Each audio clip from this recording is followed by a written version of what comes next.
کی ضرورت ہے، اور ایسی ضرورت ہے کہ اگر وہ اس کے بغیر مر گیا تو ہمیشہ کے لیے ناکام، اور اگر ادھورا لے کے مرا تو بھی جہنم کی آگ ہے جس میں اپنے اپنے گناہوں کے بقدر اسے بھگتنا پڑتا ہے۔ لہذا دین زندگی کا وہ طریقہ ہے جس کے بغیر کامیابی کا تصور ناممکن ہے، ہو ہی نہیں سکا۔ اب اس کے لیے ضرورت پڑتی ہے بھائی سب پر محنت کی جائے، پھر اس کے بعد مختلف شعبوں سے متعلق جو افراد ہیں ان کو خصوصی طور پہ متوجہ کیا جائے، ہر شعبے کے ہر طبقے کے لوگوں کو متوجہ کیا جائے۔ تو اس میں گاہے گاہے کبھی کسی کو بلاتے ہیں، کبھی کسی کو بلاتے ہیں، کبھی کسی کو بلاتے ہیں، تو اس وقت کا مخاطب وہی لوگ ہوتے ہیں، اس میں دوسرے بھائی بھی آ جاتے ہیں۔ تو یہ کوئی بے اکرامی کی بات نہیں ہے، ایک قاعدے اصول کی بات ہے کہ جن کو بلایا جائے ان کو ذرا مقدم کیا جائے۔ لیکن چونکہ دین تو سب کی ضرورت ہے، اس میں جو بھی آئے گا انشاءاللہ نفع ہوگا۔ ہم نے کوئی ان سے وکیلوں سے کوئی اللہ خفیہ بات تو کرنی نہیں، ورنہ نہ ممبر بچھاتے نہ مائک پہ بات کرتے۔ یہ قاعدے اور اصول کی ایک بات ہے کہ جن بھائیوں کو بلایا جائے پھر ان کو ترجیح دی جائے۔ تو یہ کوئی بھائی ہمارے بھائی کو سمجھنے میں غلط فہمی ہو گئی کہ بھائی انہوں نے سمجھا ہمیں پیچھے کیا تو شاید ہماری بے اکرامی ہوئی ہے، یہ ایک ترتیب ہے، بے اکرامی کی بات نہیں ہے۔ کہتے ہیں پہلی صف میں چھوٹے نہ کھڑے ہوں، اب کسی چھوٹے کو پیچھے کر دیا جائے تو کہ میری بےزتی ہوئی ہے، تو یہ بات نہیں ہے، ایک قاعدے کی بات ہے، پہلی صف میں بڑے لوگ کھڑے ہوں، عمر میں بڑے۔ پھر آپ نے فرمایا لیلینی منکم اولو الاحلام، اور میرے بالکل قریب سمجھدار لوگ ہونے چاہیے، علم والے ہونے چاہیے۔ یہ اللہ کے نبی نے ارشاد فرمایا کہ میرے قریب علم والے، عقل والے، فہم والے میرے دائیں بائیں ہونے چاہیے۔ لیلینی منکم اولو الاحلام، تو یہ اس لائن کی چیز ہے۔ ممکن ہے کو بٹھانے میں آگے پیچھے کرنے میں کوئی بے ترتیبی ہو گئی ہو، لیکن یہ کوئی بھائی ایسی محسوس کرنے کی چیز نہیں ہے۔ یہ کبھی تاجروں کو بلاتے ہیں، کبھی ذمہ داروں کو بلاتے ہیں، کبھی ریڑھی والوں کو بلایا، تانگے والوں کو بلایا، وہ یہ لکڑی کے ٹال والوں کو یہاں بلایا، ٹیکسی والے رکشے والوں کو بلایا۔ کوئی یہاں اس بات کی تخصیص نہیں کہ یہاں بڑے لوگوں کو آگے کیا جاتا ہے، یہاں بڑا وہ ہے جو دین میں زیادہ قربانی دیتا ہے، جو جتنا دین میں آگے بڑھتا ہے وہی اس لائن کا بڑا ہے۔ یہاں کی بڑائی چھوٹائی کا معیار لوگوں کے مرتبے نہیں، عہدے نہیں، پیسہ نہیں، دولت نہیں، منصب نہیں، یہاں کا بڑا وہ ہے جو اپنی قربانی میں آگے بڑھ جائے۔ تو یہ تھوڑی سی بات مجھے کہنی پڑی کہ ہمارے ایک بھائی کو ناگوار گزرا، تو اللہ کرے ان کے دل سے یہ چیز نکل جائے۔ بسم اللہ الرحمن الرحیم، والصلاة والسلام علی رسولہ الکریم وعلی آلہ واصحابہ اجمعین، اما بعد۔ اللہ تعالیٰ نے انسان کو ایسا مزاج دیا ہے کہ یہ تنہا نہیں رہ سکتا، مجموعہ بنا کے رہتا ہے، یہ اس کی فطرت ہے۔ اس لیے یہ شہر بناتا ہے، دیہات بناتا ہے، قصبے بناتا ہے، ملک بناتا ہے، کہ یہ اپنی اس کمی کی وجہ سے مجبور ہے کہ ایک مجموعہ بنا کے رہے۔ تنہا رہنا اس سے آتا نہیں، رہے گا تو کئی مشکلات، کئی نفسیاتی پیچیدگیوں کا شکار ہو جاتا ہے۔ دوسرا، اس کے اندر اللہ تعالیٰ نے نفع کو حاصل کرنے کا جذبہ بھرا ہوا ہے، نقصانوں سے بچنے کا جذبہ بھرا ہوا ہے۔ اب اکٹھے رہے ہیں، ہر آدمی چاہتا ہے مجھے نفع ملے، ہر آدمی چاہتا ہے میں نقصان سے بچوں۔ تیسری بات، میرے نفع کی حد کہاں تک ہے وہ یہ جانتا نہیں، نقصان سے بچنا کہاں تک میرے لیے روا ہے یہ باؤنڈری اس کے سامنے کوئی نہیں۔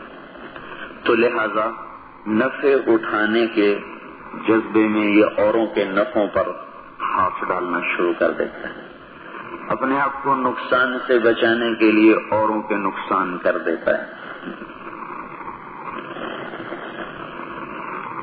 یہاں پہنچ کر پھر اس کو قانون کی ضرورت پڑتی ہے کہ کوئی ایسا قانون ہو جو سب کو ان کی حد کے اندر چلائے، ان کی نفعوں کی حد بتائے، نقصان کی حد بتائے، نفع اٹھانے کے طریقے بتائے، نقصان سے بچنے کی حدود قائم کرے، زندگی کو ایک شاہراہ پر چلنے کے لیے جس قانون کی ضرورت ہے، جس پر چل کر ہر انسان سکھی زندگی بسر سکے، وہ دنیا میں صرف اسلام ہے۔ اس کے علاوہ دنیا میں کوئی ایسا قانون نہیں جو انسانی حدود، قیود، شروط کو اس طرح واضح کرے اور اس طرح نافذ کرے کہ غریب کو اس کا حق ملے، مالدار کو اس کا ملے، ہر طبقے کو اس کا حق ملے۔ یہ صرف اسلام ہے، کیونکہ اسلام ایک مکمل ضابطۂ حیات ہے جس کو اللہ نے اتارا ہے۔ اللہ تبارک و تعالیٰ اپنے علم میں ایسا کامل اور بے خطا ہے کہ لا تبدیل لکلمات اللہ، یہ نہیں بدلتا، لا مبدل لکلمات، کوئی اور اگر بدلنا چاہے، کوئی اور اس میں کانٹ چھانٹ کرے، قطر بیونت کرے، آگے بڑھا دے، پیچھے کر دے، نہیں، لا مبدل لکلمات، تو کوئی اور بدلنا بھی چاہے تو یہ بدلنے کو قبول ہی نہیں کرتا، ناقابل تبدیل۔ اپنی ذات میں اوروں کی محنت سے کوئی اسے بدلنا چاہے تو وہ بھی نہیں ہو سکتا، چونکہ آپ لوگوں کے قانون خود ساختہ ہیں اور انسان اپنی جہالت میں ایسا ڈوبا ہوا ہے کہ یہ اس تھوڑی سی زندگی میں کبھی کامل نہیں ہو سکتا۔ اس لیے اللہ تعالی ہمیں ہماری جہالت کی طرف متوجہ کرتے ہوئے ارشاد فرماتے ہیں، انہ کان ظلوما جہولا، یہ ظالم ہے، یہ جاہل ہے، جاہل۔ واللہ اخرجکم من بطون امہاتکم لا تعلمون شیئا، پہلی سٹیج، جب تم ماں کے پیٹ سے باہر آئے تم کچھ نہیں جانتے تھے، پھر آپ نے محنت کی، کوئی ڈاکٹر بنا، کوئی وکیل بنا، کوئی عالم بنا، کوئی سائنسدان بنا، کوئی انجینئر بنا، کوئی کسی میں، کوئی کسی میں، علم کی چوٹیوں پر پہنچا۔ کیا یہ سب کچھ جان گیا اپنے شعبے میں؟ کیا اسے سب کچھ پتا چل گیا اپنی لائن میں؟ تو اللہ تعالیٰ نے سب پر ایک آیت چسپاں کی ہے، وَمَا أُوتِيتُم مِّنَ الْعِلْمِ إِلَّا قَلِيلًا، جو جس شعبے میں ہے اس کا اس شعبے میں علم بہت تھوڑا ہے۔ جب ہم کہتے ہیں نا یہ بہت بڑا وکیل ہے، اس کا مطلب یہ نہیں کہ وہ سارا قانون جانتا ہے، اس کا مطلب یہ ہے کہ فیصلہ آباد کے وکیلوں سے زیادہ جانتا ہے۔ اگر خود وکیل صاحب کا جائزہ لیا جائے تو ان کی جہالت زیادہ ہوگی، ان کا علم کم ہوگا۔ جب آپ کہتے ہیں یہ بہت بڑا ڈاکٹر ہے، بہت بڑا سائنسدان ہے، بہت بڑا اکانومسٹ ہے، تو اس کا مطلب یہ نہیں کہ وہ اقتصادیات ساری پر حاوی ہو گیا یا طب پر سارا حاوی ہو گیا۔ میرا چھوٹا بھائی دل کا، وہ جس کو کہتے ہیں اسپیشلسٹ، ان سے کہنے لگا ہماری اللہ نے روزی لگائی ہوئی ہے، ہمیں کچھ پتہ نہیں اندر کیا ہو رہا ہے، صرف ہماری روٹی اللہ نے لگائی ہے، اللہ ہمیں دے رہا ہے، مریضوں کو فائدہ ہو جاتا ہے، ورنہ یہ اتنا بڑا جہان ہے کہ ہم کچھ نہیں جانتے کیا ہو رہا ہے، صرف ایک دل کا شعبہ، پھر آگے کانوں کے الگ اور آنکھوں کے الگ، دماغ کے الگ، ہڈیوں کے الگ، جلد کے الگ، کتنے کتنے شعبے، دانتوں کے الگ۔ تو ہر شعبے میں جس کو آپ کہتے ہیں بڑا ماہر ہے، بڑا اسپیشلسٹ ہے، اس کا مطلب یہ ہے کہ 200، 400، 1000، 2000 سے زیادہ جانتا ہے۔ لیکن جب آپ اس کا ذاتی تجزیہ کریں گے تو آپ کو نظر آئے گا کہ اس کا علم ایک نقطے کی طرح ہے، ایک نقطے کی طرح، اور اس کی جہالت ایک بڑی چادر کی طرح ہے، جیسے سفید سیاہ بیل کے اوپر کالنقطۃ البیضاء فی جلد ثور اسود، عربی زبان کا محاورہ ہے، کالنقطۃ البیضاء فی جلد ثور اسود، کالے بیل کی کھال پر سفید نقطہ، یہ ہے انسان کا علم، اور وہ پھیلی ہوئی ساری کھال یہ ہے انسان کی جہالت۔ یہ چاہے سائنس کا دور ہو، پتھر کا دور ہو، راکٹ کا دور ہو، بیل گاڑی کا دور ہو، یا وہ خلائی شٹل کا دور ہو، اس جہالت سے انسان نہیں نکل سکتا، یہ غالب رہے گی اور علم مغلوب رہے گا۔ لہذا انسان زندگی کے کسی دور میں اس قابل نہیں ہو سکتا کہ وہ ایسا قانون بنائے جس میں سب سکون سے رہ سکیں اور اطمینان کی زندگی گزار سکیں۔ انسان کی یہ جہالت علم وحی کو طلب کرتی ہے، کوئی ایسا آئے جو قانون دے، جو خطا سے پاک ہو، تو وہ اللہ تعالیٰ کی کتاب کا پہلا جملہ الف لام میم ذالک الکتاب لا ریب فیہ، ذالک کا اشارہ دور کا ہے، اور ھذا قریب، ھذا الکتاب، کتاب تو ہماری گود میں ہے، اشارہ دور کا ہے، وہ کتاب۔ تو صرف وہ کتاب نہیں، بلکہ میں اسی وہ کو ایک لہجے کے ساتھ کہتا ہوں، وہ آ رہے، تو میرے چہرے کا تاثر، میرے الفاظ کی ادائیگی وہ آئے۔ میں نے کسی کا نام نہیں لیا، لیکن آپ کے دل میں خود بخود بات اتر گئی، کوئی بڑا آدمی آ رہا ہے، وہ آئے۔ صرف میرے لہجہ دیکھا آپ نے، میرا لہجہ سنا، میرے چہرے کا تاثر پڑا، کوئی کون وہ ذالک الکتاب، وہ کتاب، یہ عظمت کا اشارہ ہے، وہ کتاب، ذالک الکتاب۔ چونکہ ہم عربی سے نابلد ہیں تو ہم تو ترجمہ بھی نہیں جانتے، لہجے کہاں سے جانیں؟ لہجہ تو جو اہل زبان کے ساتھ مستقل رہتا ہو وہ سمجھتا ہے کہ یہ کیا ہو رہا ہے۔ میں کہتا ہوں کیا بات ہے، تو میں کہتا ہوں کیا بات، تو میں کہتا ہوں کیا بات ہے۔ ایک لفظ کے 3 لہجوں میں 3 معنی بن، کیا بات ہے، استفسار ہے، کیا بات ہے، حیرت ہے، کیا بات ہے، لڑائی ہے۔ ذالک الکتاب، وہ کتاب۔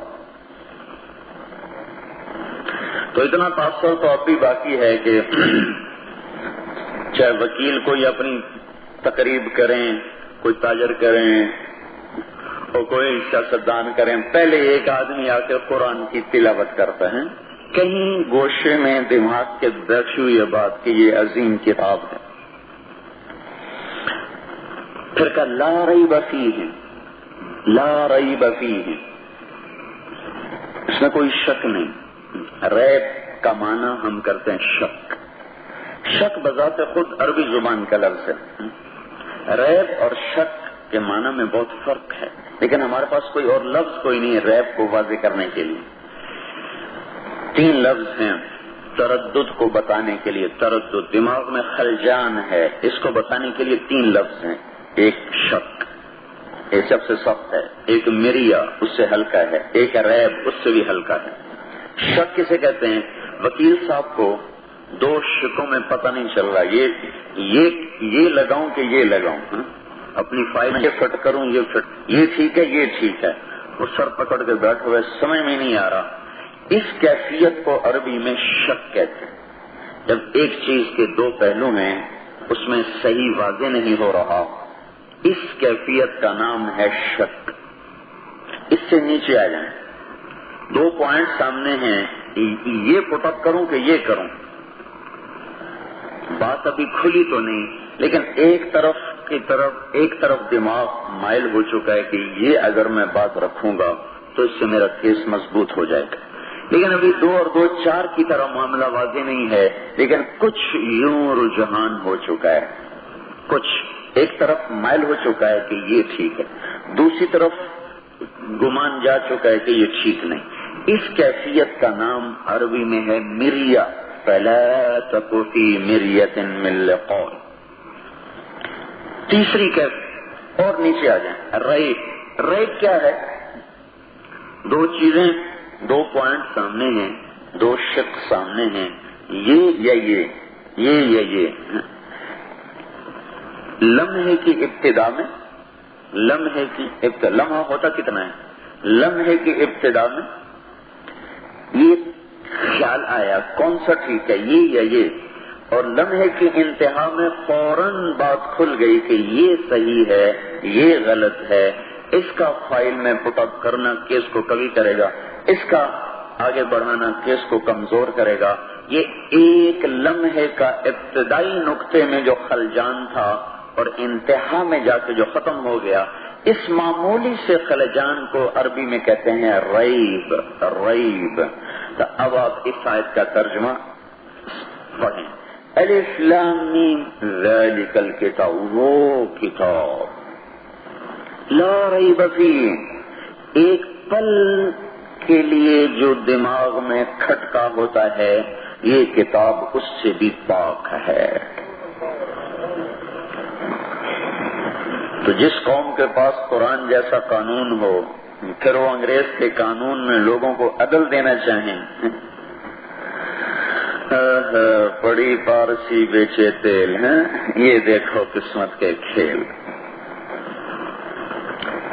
انسانی قانون بھی کبھی رائے دار تک پہنچا، یہ ناممکن ہے۔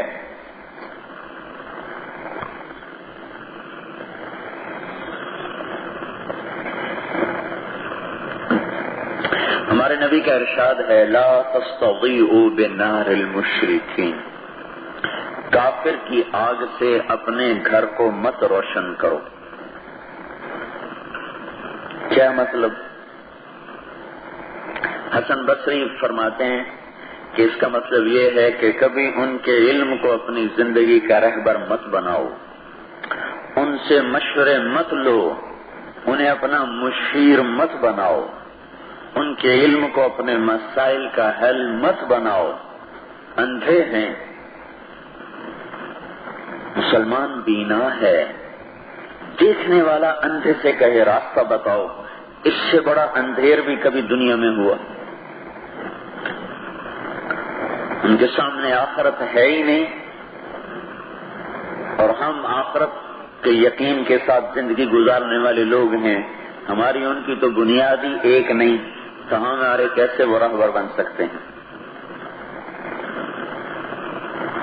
تو یہاں آ کر انسان کو قانون وحی کی ضرورت پڑتی ہے۔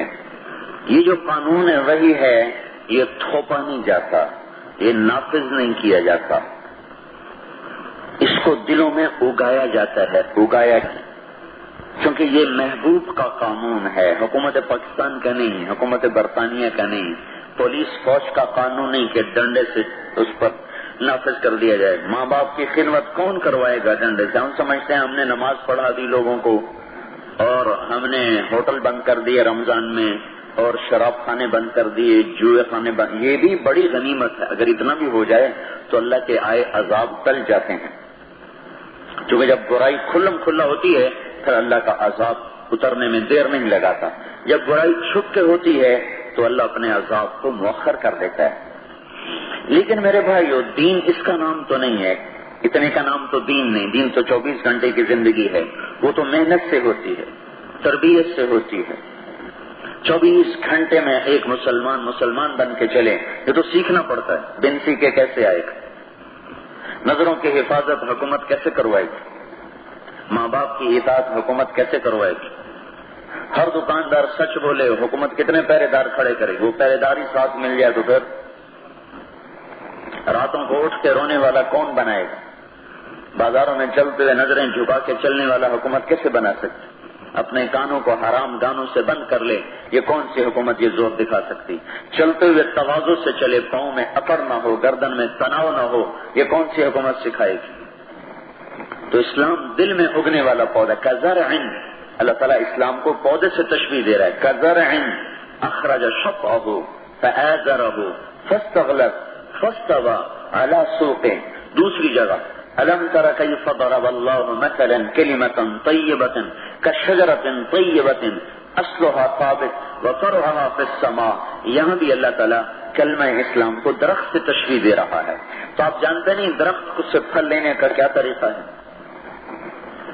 یہی طریقہ انسانوں سے اسلام کے حاصل کرنے کا ہے کہ جیسے بیج کو ڈالا جاتا ہے پھر محنت ہوتی، ایسے کلمے کا بیج دلوں میں ڈالا جائے، پھر اس پر محنت ہو، پھر آہستہ آہستہ بار آور ہو، تو تب جا کر وہ ایک درخت بنتا ہے۔ تو بہرحال یہ تو ایک تھوڑی سی بات تھی قانون کے بارے میں۔ دوسری بات یہ ہے کہ اللہ تبارک و تعالیٰ نے عدل کو اسلام کا ایسا شعبہ بنایا ہے کہ اگر کوئی ہم سے یہ سوال کرے کہ اسلام کا ایک لفظ میں ترجمہ کر کے بتاؤ، اسلام تو ایک اصطلاحی لفظ ہے، ایک مذہب کا نام ہے۔ ایک شخص بالکل نامعلوم وہ کہتا ہے مجھے اسلام کا ترجمہ عام لفظوں میں کر کے دو، اسلام کتنے شعبوں پر حاوی لفظ کا نام ہے، تو علماء نے اسلام کے مساوی جس لفظ کا انتخاب کیا ہے وہ ہے عدل. الاسلام عبارت عن العدل. عدل اور اسلام مساوی لفظ ہیں. توکل، جہاد، شہادت، علم، ذکر، اخلاص، انابت، خشیت، احسان، عفت، عفاف، صلہ رحمی، یہ سارے ایمان کے، اسلام کے اعلیٰ ترین شعبے ہیں، اعلیٰ ترین. لیکن ایک ایسا لفظ جو اسلام کے ہر شعبے کو کھینچ لے، کسی کو نہ چھوڑے، تو وہ عدل ہے. عدل. تو اب لوگ عدل سے وابستہ ہیں.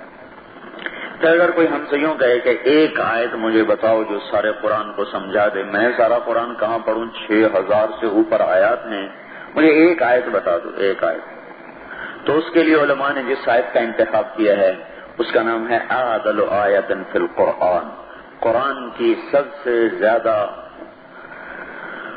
عدل کے شعبوں پر حاوی آیت، ان اللہ یأمر بالعدل والاحسان وایتاء ذی القربى وینہی عن الفحشاء والمنکر والبغی یعظکم لعلکم تذکرون.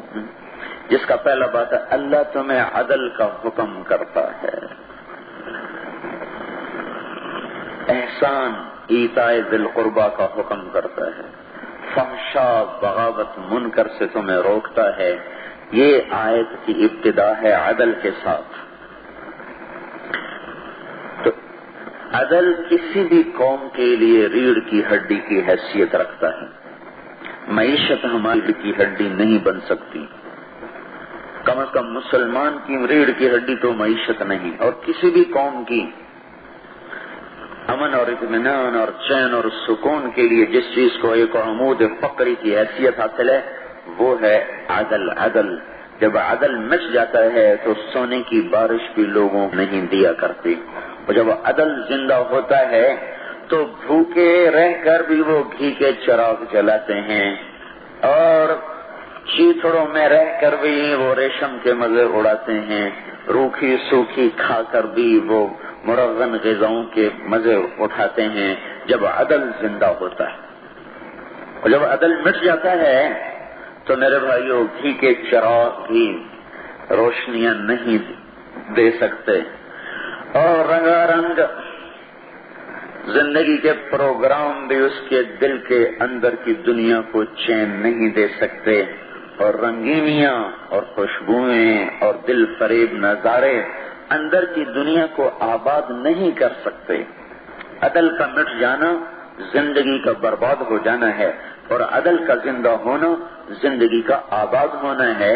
ہم تو مسلمان ہیں، ہم تو آئے ہی دنیا میں عدل کو زندہ کرنے. ایک غیر مسلم کی بات آپ کو بتا رہا ہوں.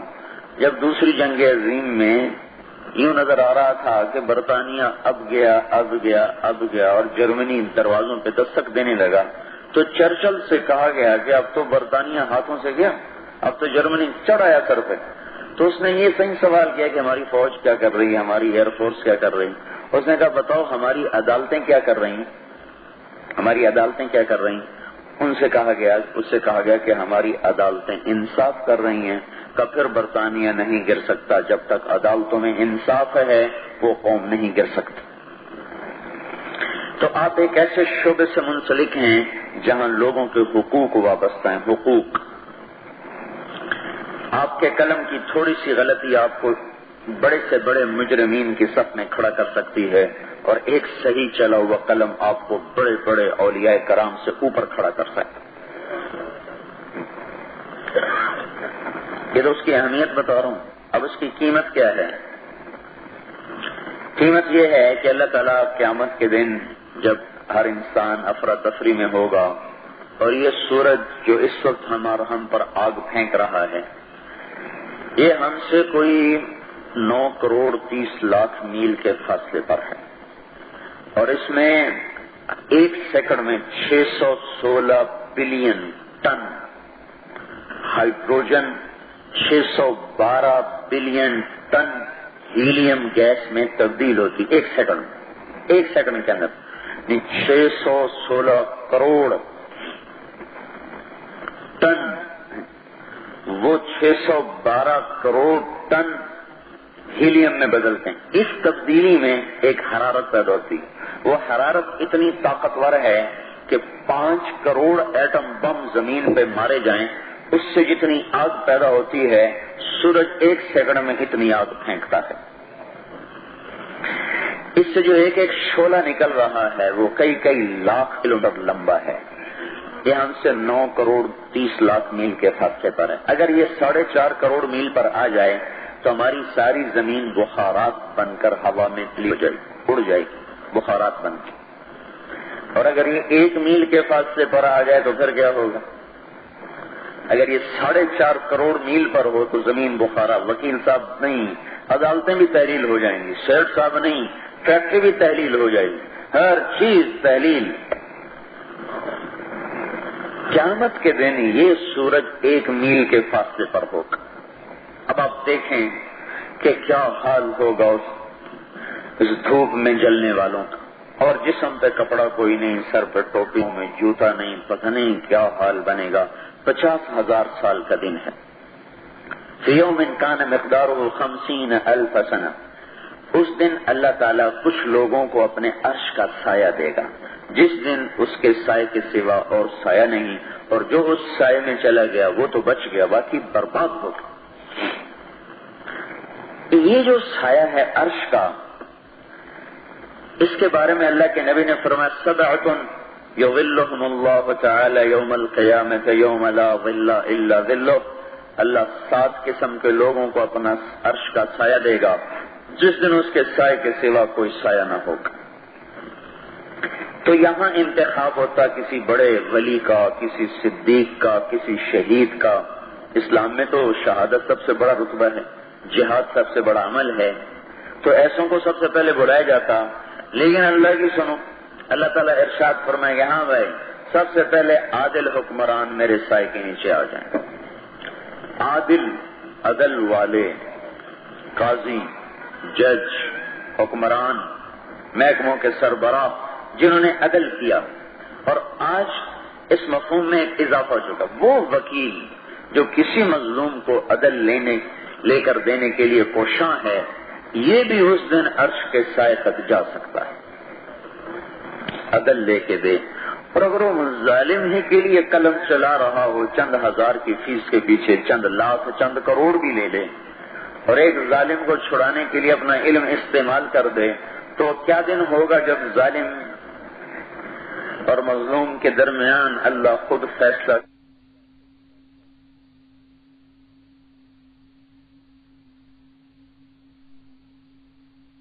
قتل کیا وہ بھی مارا گیا، جس نے قاتل کو پناہ دی وہ بھی مارا گیا، جس نے قاتل کو چھڑانے کے لیے قلم چلایا وہ بھی آج مارا گیا۔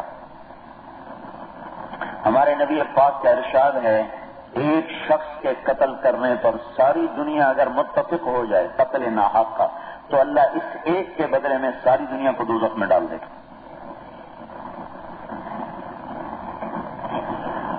تو یہ پہلو بھی ہے، وہ پہلو بھی ہے کہ سب سے پہلے عدل والوں کو اللہ آ جاؤ بھائی انہیں میرے عرش کا سایہ دیا جائے، الامام العادل، سب سے پہلے ان کو عرش کا سایہ دیا جائے۔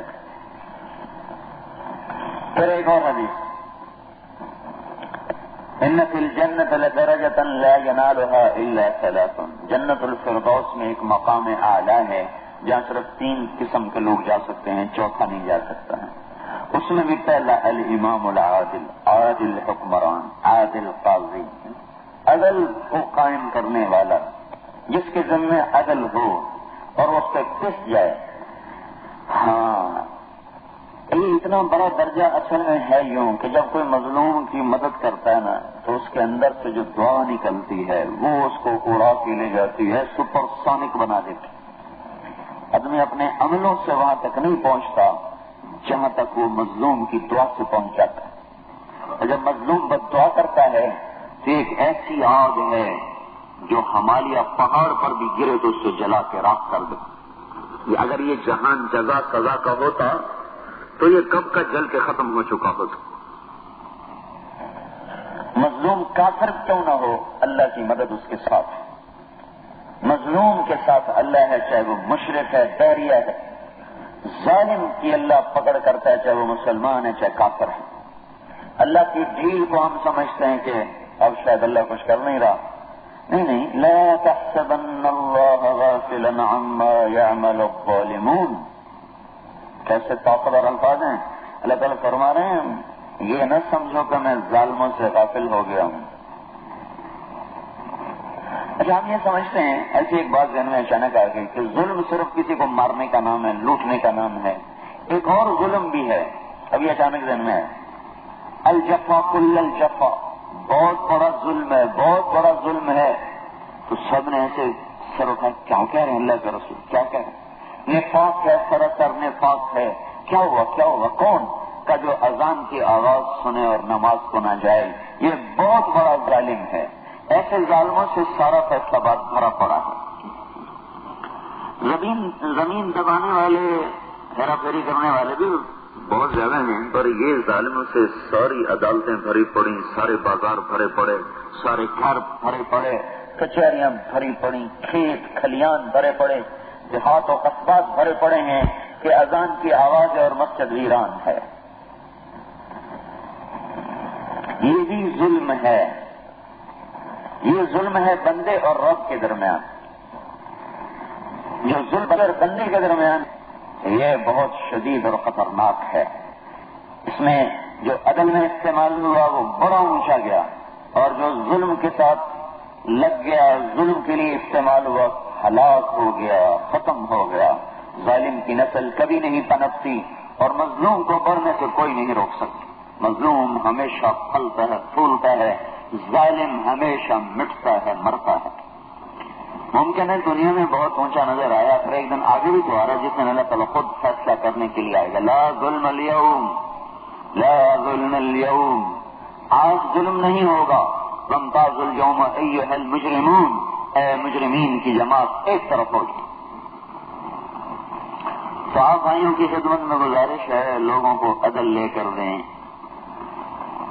دھوپ میں چھاؤں تلاش کرنے والی بات ہے، لیکن بہرحال جہاں تک آپ کر سکتے ہیں اتنا تو کریں کہ کسی ظالم کو پناہ مت دیں، اپنی پوری طاقت لگائیں مظلوم کے لیے۔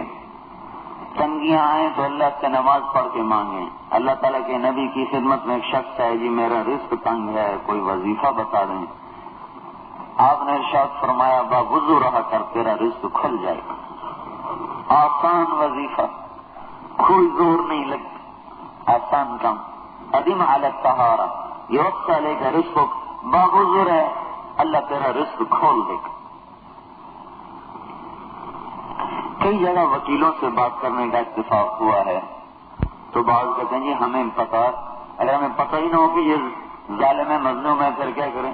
میں نے کہا وہ وکیل ہی کیسا ہے جس کو یہ پتہ نہ چلے کہ یہ ظالم ہے مظلوم۔ دکاندار تو چہرے سے پتہ لگا لیتا یہ سودا خریدے گا یہ نہیں خریدے گا، تو آپ کیسے وکیل ہیں کہ آپ کو پتہ نہیں چلتا یہ ظالم ہے کہ مظلوم ہے؟ یہ جو مجبور ہے۔ وکیل کیا ہوا جس کو اتنی سمجھ نہ ہو، اتنی بصیرت نہ ہو؟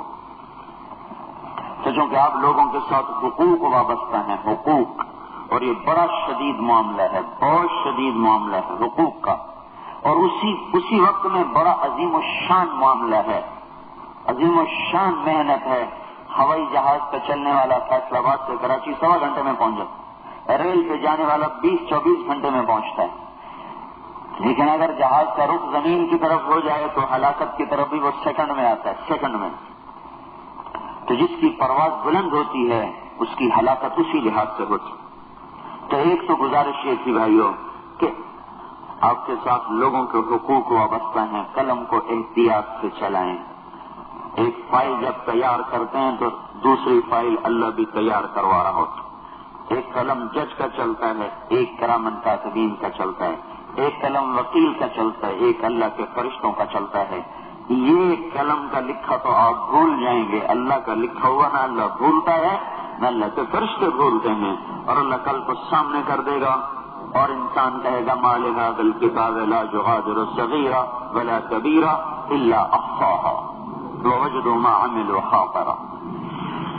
تو اس لیے یہ احساس بیدار ہو کہ اللہ میری طرف متوجہ ہے اور مجھے ظالم کا نہیں مظلوم کا ساتھ دینا ہے، اگر یہ چیز ہماری عدالتوں میں زندہ ہو جائے تو 3/4 مسائل سے پاکستان نکل جائے گا. پیچھے 1/4 ہیں وہ باقی لوگوں سے متعلق ہیں. عدل زندہ ہونا چاہیے، عدل. اور اللہ کے نبی نے فرمایا امرنی ربی ب9، میرے رب نے مجھے حکم دیا ہے کلمۃ العدل فی الغضب والرضا، ہر حال میں میرے محبوب عدل کرنا، ہر حال میں عدل کرنا، چاہے غصہ ہو، چاہے خوشی ہو، چاہے ناراضگی ہو، چاہے فریق مخالف ہو، چاہے موافق ہو، عدل کرنا، عدل، عدل کا دامن نہ چھوڑنا. یہ بہت بڑی صفت ہے جو بڑی محنت سے آتی ہے.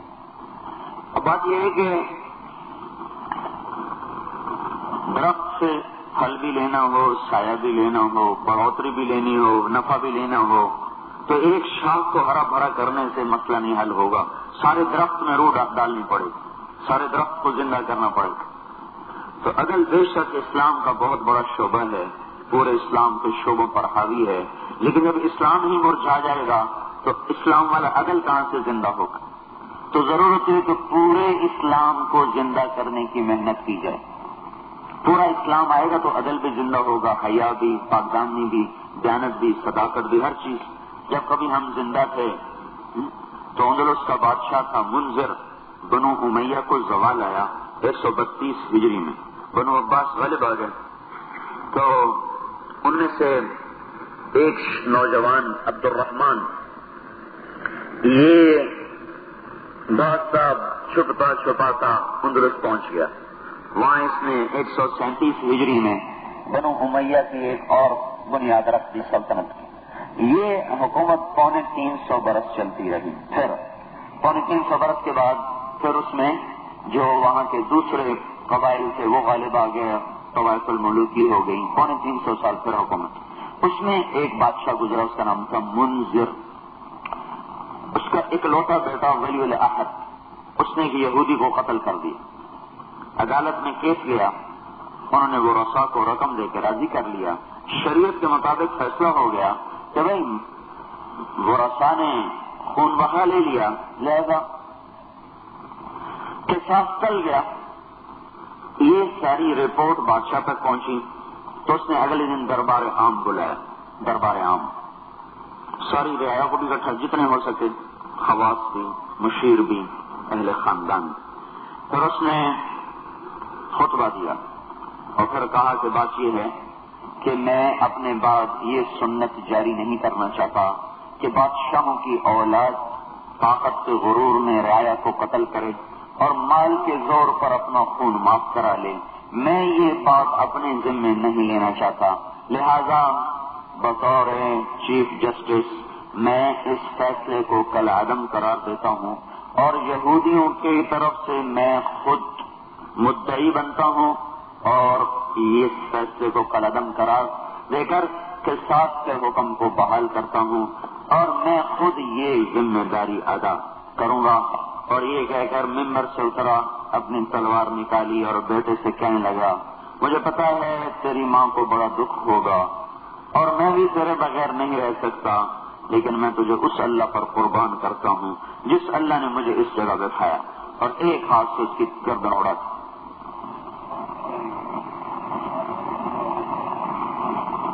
ہاں، اور واقعی سچا تھا، وہ خود بھی زندہ نہ رہ سکا. 2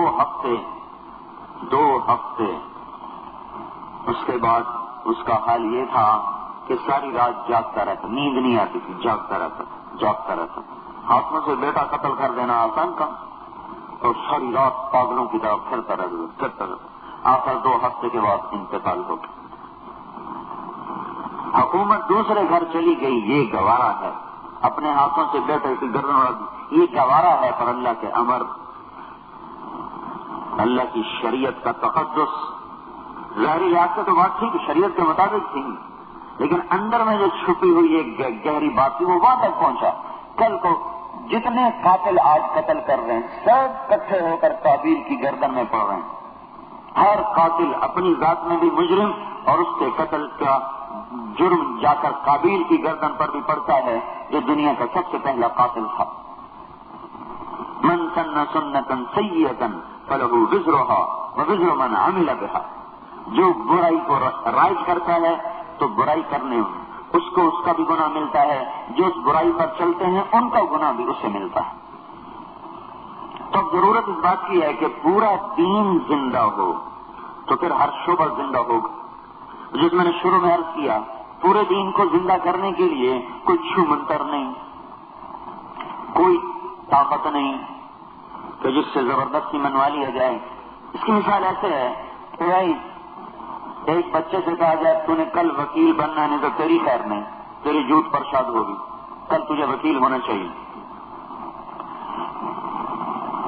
جتنا یہ ناممکن ہے اتنا ہی یہ ناممکن ہے کہ فیصلہ آباد میں شام کو اعلان ہو جائے کل سب متقی ہو جائے ورنہ کسی کی خیر نہیں۔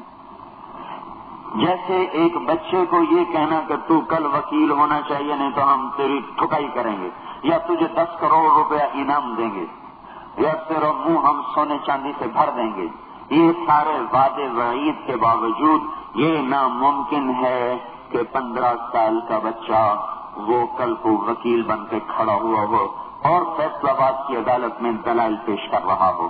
جیسے یہ ناممکن ہے، ایسے ہی اس 50 برس کے بگڑے ہوئے معاشرے کو کہنا کہ تم کل سب فتوے والے بن جاؤ اور پھر کہنا کہ بس سب مسئلہ حل ہو گیا، ہم نے اعلان کر دیا ہے کل سب ہو جائیں گے، جیسے یہ ناممکن ہے ایسے ہی یہ بھی ناممکن ہے کہ انسان کو، اسلام کو اللہ نے درخت سے تشبیہ دی ہے تو آپ ایک درخت لگا کر کہیں کل مجھے پھل چاہیے، جیسے یہ ناممکن ہے آپ کو آم سے پھل لینے کے لیے 5 برس کا انتظار چاہیے، ایک محنت چاہیے تب جا کے وہ پھل دیتا ہے۔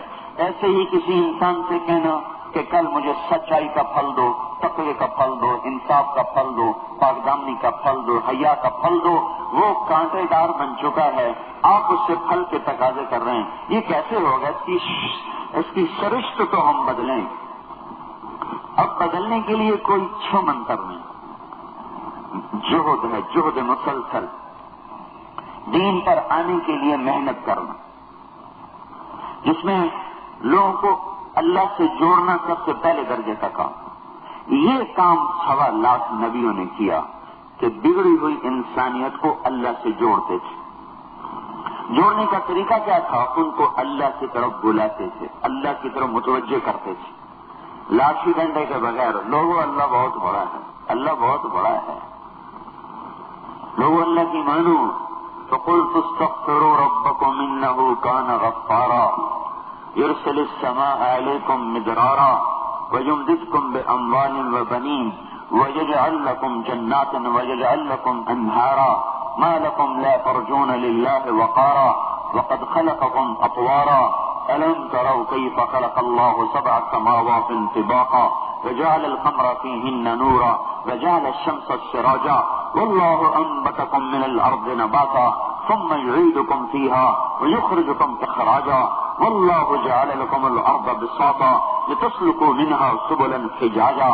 یہ انبیاء کی دعوت ہے، لوگوں مانو اللہ کی، بڑا کریم، بڑا مہربان، بارشیں برسائے گا، زمین سے غلے اگائے گا، اولاد مال میں برکت دے گا، تمہارا مددگار بنائے گا۔ جس نے زمین بچھائی، آسمان اٹھایا، جس نے سورج چاند کو چمکایا چلایا، جس نے تمہیں مٹی سے نکالا، مٹی میں ڈالا، مٹی سے اٹھائے گا، جس نے تمہارے لیے راہوں کو روشن کر دیا، کھلا کر دیا، اس اللہ کی مان لو۔ یہ انسانی آپ دیکھتے نہیں ایڈورٹائزمنٹ کتنا بڑا اثر رکھتی ہے، اشتہار کتنا بڑا اثر رکھتے ہیں، یعنی بالکل ٹھگ ہوتے ہیں اور اشتہاروں پر کروڑوں کما جاتے ہیں۔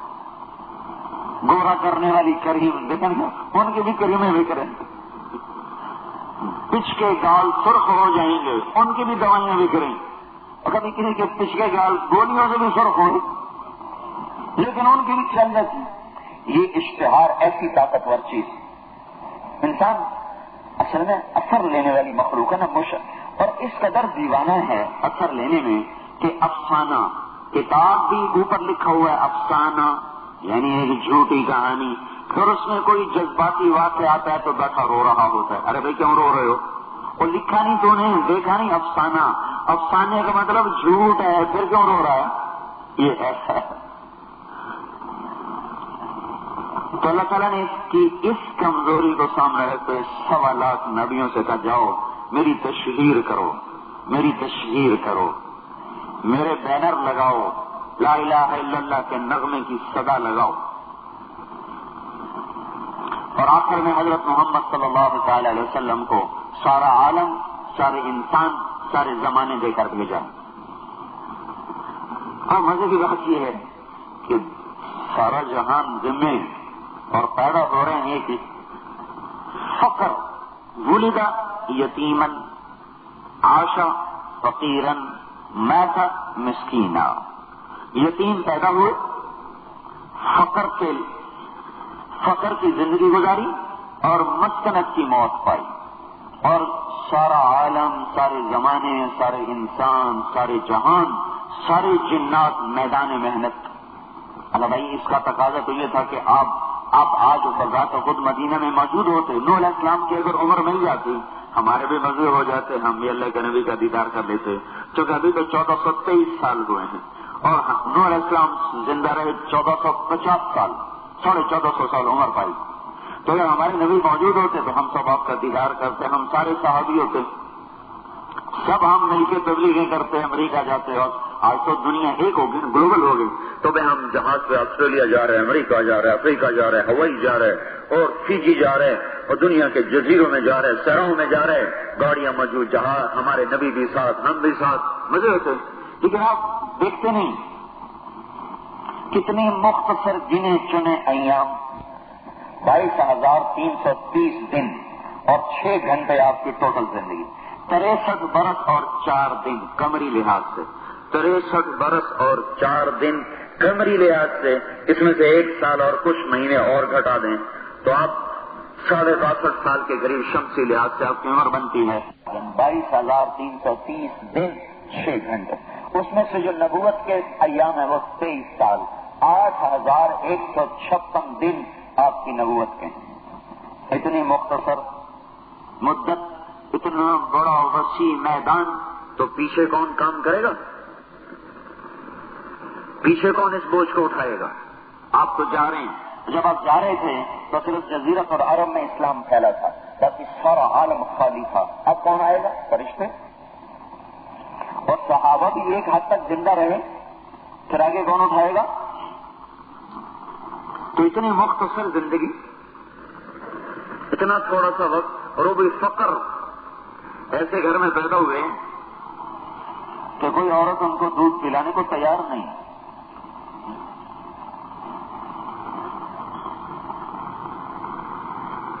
9 ربیع الاول جو سب سے زیادہ صحیح قول ہے آپ کی پیدائش کا، وہ 9 ربیع الاول ہے۔ آج کی تحقیق، کیونکہ کئی سو سال پیچھے بھی دیکھ سکتے ہیں، کئی سو سال آگے کا بھی حساب کتاب فلکیات کے علم سے لگا سکتے ہیں، تو اس بات پر تو اتفاق ہے کہ ہمارے نبی پیر کے دن پیدا ہوئے، اس پر کوئی اختلاف نہیں۔ ربیع الاول میں پیدا ہوئے، اس میں کوئی اختلاف نہیں۔ کس تاریخ کو پیدا ہوئے اس میں اختلاف ہے۔ 8 ابن کثیر کا قول ہے، 9 ابو المسعود کا قول ہے، 10 ابو الفدا کا قول ہے، 12 طبری اور ابن خلدون کا قول ہے، 12 10 9 8۔ اس کے ساتھ پیر کا دن ہونا چاہیے کیونکہ پیر کے دن پر اتفاق ہے۔ 2 تاریخیں اور جوڑ دیں، یکم جیٹھ 628 بکرمی، ہندوستانی جو سن و سال ہے اس کے لحاظ سے تھا یکم جیٹھ، ابھی ہار چل رہا ہے، جیٹھ ختم ہو گیا۔ ہمارے پنجابی آتی کوئی من دانم جنوری ہو فروری، انہیں کچھ پتہ نہیں جنوری فروری کیا ہے، وہی وہ جیٹھ ہاڑ ساون بدرو جانتے۔ 22 اپریل 571 عیسوی، تو یہ 2 تاریخیں مضبوط، پیر کا دن مضبوط۔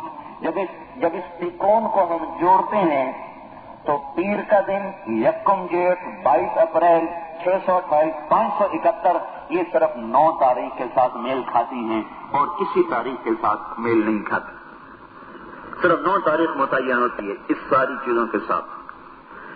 تو ایک یتیم پیدا ہو رہا ہے، اور بعد میں جو بات کرنی، جو میں نے آپ کو ساری بتا دی، 8 تاریخ بھی بتائی ہے، 12 بھی بتائی ہے، 9 بھی بتائی ہے، 10 بھی بتائی ہے، ساری بتائی ہیں بھائی. 12 کا بھی قول ہے، 10 کا بھی قول ہے، 8 کا بھی قول ہے، 9 کا بھی قول ہے. آپ کو سارے بتا دیے. اور بڑے علماء کا بتایا کہ ابن خلدون 12 کو لے رہے ہیں، طبری 12 کو لے رہے ہیں، اور ابن کثیر 8 کو لے رہے ہیں، اور ابو المسعود 9 کو لے رہے ہیں. تو اگر کوئی 8 کو لے لیتا ہے، کوئی 10 کو لے لیتا ہے، کوئی 9 کو لے لیتا ہے، کوئی 12 کو لے لیتا ہے، سب ٹھیک. اس میں بھائی اس میں ناراض ہونے کی کیا بات ہے؟ ساری علماء کی بات ہے. 12 تاریخ کا قول ہے طبری کا اور ابن خلدون کا، وہ بھی ہمارے بڑے ہیں. 8 تاریخ کا قول ہے ابن کثیر کا، وہ بھی ہمارے بڑے ہیں. 9 تاریخ کا قول ہے ابو المسعود کا، وہ بھی ہمارے بڑے ہیں. 10 تاریخ کا قول ہے ابو الفدا کا، وہ بھی ہمارے بڑے ہیں. میں تو ناقل ہوں، میری بات سمجھیں، میں تو ناقل ہوں. تمام بڑے بڑے اکابر علماء کی رائے آپ کے سامنے رکھ دی ہے. تو بعض حضرات 12 کو لے رہے ہیں، بعض 10 کو لے رہے ہیں، بعض 9 کو لے رہے ہیں. یہ سب ٹھیک ہے، اس میں کوئی بھی اختلاف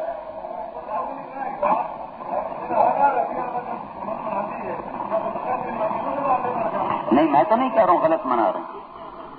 میں نے کب کہا غلط منا رہے ہیں بھائی؟ بھائی آپ ناراض نہ ہو. ایک بھائی پوچھتا ہے تو پوچھنے دیں. اب بھائی انہوں نے، ان کے دل میں اشکال پیدا ہوا ہے، ان کو حق حاصل ہے پوچھنے کا. تو میں نے تو یہ نہیں کہا کہ غلط منا رہے ہیں. میں نے تو یہ کہا ہے کہ بھائی 12 کی تاریخ بھی ہے، 9 کی بھی ہے، 8 کی بھی ہے، 10 کی بھی ہے. اگر کوئی 12 لے لیتا ہے وہ بھی ٹھیک، کوئی 10 لے لیتا ہے وہ بھی ٹھیک، کوئی 9 لے لیتا ہے وہ بھی ٹھیک ہے. تو اس میں بھائی الجھنے کی کیا بات ہے؟ میں نے اپنی رائے بتائی ہے کہ چونکہ آج علم فلکیات بہت ترقی کر چکا ہے، تو پیر کے دن پر سب کا اتفاق ہے. پیر کا دن بھائی کیوں آپ پیچھے پڑ گئے؟ ہمارے ایک بھائی کو اشکال ہوا ہے تو اسے سمجھنے دو. وہ بات مجھ سے کر رہے ہیں، بتا آپ رہے ہیں، اور میں ٹھنڈا بیٹھا ہوں، آپ گرم ہو رہے ہیں. بھائی ایک بھائی پہلے غصے میں ہے، اب تم بھی غصے میں آ جاؤ تو بات تو بڑھ گئی. ہم تو ان کے سامنے ہاتھ جوڑ کے عرض کر رہے ہیں کہ بھئی یہ سارے علماء کے قول ہیں. 12 کا قول ابن خلدون کا ہے، طبری کا ہے، وہ بھی ہمارے سرتاج ہیں. 10 تاریخ کا قول ابو الفدا کا ہے، وہ بھی ہمارے سر کے تاج ہیں. 8 تاریخ کا قول وہ ابن کثیر کا ہے، وہ بھی ہمارے سر کے تاج ہیں. 9 تاریخ کا قول ابو المسعود کا ہے، وہ بھی ہمارے سر کے تاج ہیں. ایک علماء کا اختلاف آپ کو بتا. اس کتابیں بھری پڑی ہیں، کوئی 9 کو ترجیح دیتا ہے، کوئی 8 کو دیتا ہے، کوئی 12 کو دیتا ہے، کوئی 10 کو دیتا ہے. تو اس میں مجھے حق حاصل ہے کہ میں کسی ایک تاریخ کو چن لوں. تو میرے دل میں 9 آتی ہے، چونکہ پیر کا دن، یکم جیٹھ، 22 اپریل، یہ ٹرائی اینگل صرف 9 تاریخ کے ساتھ جڑتی ہے. تو جب علماء کا اختلاف ہو جائے کسی بات میں تو آگے پھر اہل علم کو اللہ تعالیٰ گنجائش دیتا ہے. کوئی ایک تاریخ لے لیتا ہے، کوئی دوسری لے لیتا ہے. لیکن بھائی اس میں لڑنے کی کیا بات؟ اور ایک بھائی اگر پوچھ رہا ہے تو آپ سب کو بھی ٹھنڈا رہنا چاہیے. آپ سارے غصے ہو رہے ہیں، غصے تو مجھے ہونا چاہیے جو میں ممبر پہ بیٹھوں. لیکن تو آداب مجلس کے خلاف ہے کہ ممبر پر بات کرتے ہوئے کسی کو ٹوک دینا. بھائی کوئی اشکال ہے تو بات ختم ہونے کے بعد سوال کیا جائے، یہ آداب مجلس ہے. جب مجھے غصہ نہیں آ رہا تو آپ بھی تو ٹھنڈے رہیں. یہ آداب مجلس ہے، اس کی رعایت کرنا سب کے ذمے ہے. اگر ایک بھائی سے خطا ہو جائے تو دوسرا تو خطا نہ کرے، پھر تو بات بڑھ جائے. ایک تیز ہو دوسرا نرم ہو تو اس سے بات ٹھنڈی پڑ جاتی ہے. تو بہرحال یہ تو ایک میں نے علمی بات تھی جو آپ کے سامنے عرض کی ہے. میں بات تو اپنے موضوع پر آ رہا ہوں کہ حضور پاک صلی اللہ تبارک و تعالی علیہ وسلم، اس لیے میں کہتا ہوں سیرت پڑھو تاکہ آپ کو علماء کے اقوال کا پتہ چلے، تاریخوں کا پتہ چلے، آپ کی زندگی کا پتہ چلے. ہم تو رسم و رواج پر چل رہے ہیں، کوئی ہمارے پاس تحقیقی نظر نہیں، مطالعے کا شوق نہیں، ذوق نہیں. اللہ کا فضل ہے 30 سال ہو گئے ہماری زندگی کتابوں کے ساتھ گزر رہی. میں ذمہ دار ہوں بیسیکلی. مجھے آج تک اپنی زمین کی اللہ کی قسم حد کا پتہ نہیں کہاں سے شروع ہوتی. مجھے نہیں پتا میری زمین کہاں سے شروع ہوتی کہاں ختم ہوتی. اتنی عدم دلچسپی ہے. تو دلچسپی کی یا تبلیغ ہے یا کتاب ہے، یا تبلیغ ہے یا کتاب ہے. تو بھائی اس ممبر پر بیٹھ کر ایسی غیر ذمہ داری سے تو میں بات نہیں کر سکتا. ہم تو کتابوں کے ساتھ سوتے ہیں، کتابوں کے ساتھ جاگتے ہیں، پھر یہاں بیٹھ کے بات کرتے ایسی ہے. وکلاء سامنے بیٹھے ہیں، میں ایسی اندھا دھند بات کروں گا؟ یہ تو نقطے پکڑنے والے لوگ ہیں. ان کے سامنے میں بہت کچی بات کروں گا تو یہ تو مجھے گریبان سے پکڑیں گے. بات ایسی کروں گا جو کوئی ہلا نہ سکے. تو یا تو ذاتی تحقیق ہو یا تحقیق کرنے والے کی آدمی مان لے، اور اس میں وسعت ہونی چاہیے. ہم تو ویسے ہی وسعت کے قائل ہیں بھائی. پہلی امت آپس میں چھوٹی چھوٹی باتوں پہ لڑ کے برباد ہوئی پڑی ہے. تو بھائی وسعت ظرف ہونی چاہیے تاکہ ایک دوسرے کے اختلاف کو سہ کر پیار محبت سے چل سکیں. تو حضور پاک صلی اللہ تبارک و تعالی علیہ وسلم کو اللہ تبارک و تعالی نے ٹوٹل 23 سال دیے ساری دنیا میں کام کرنے کے لیے.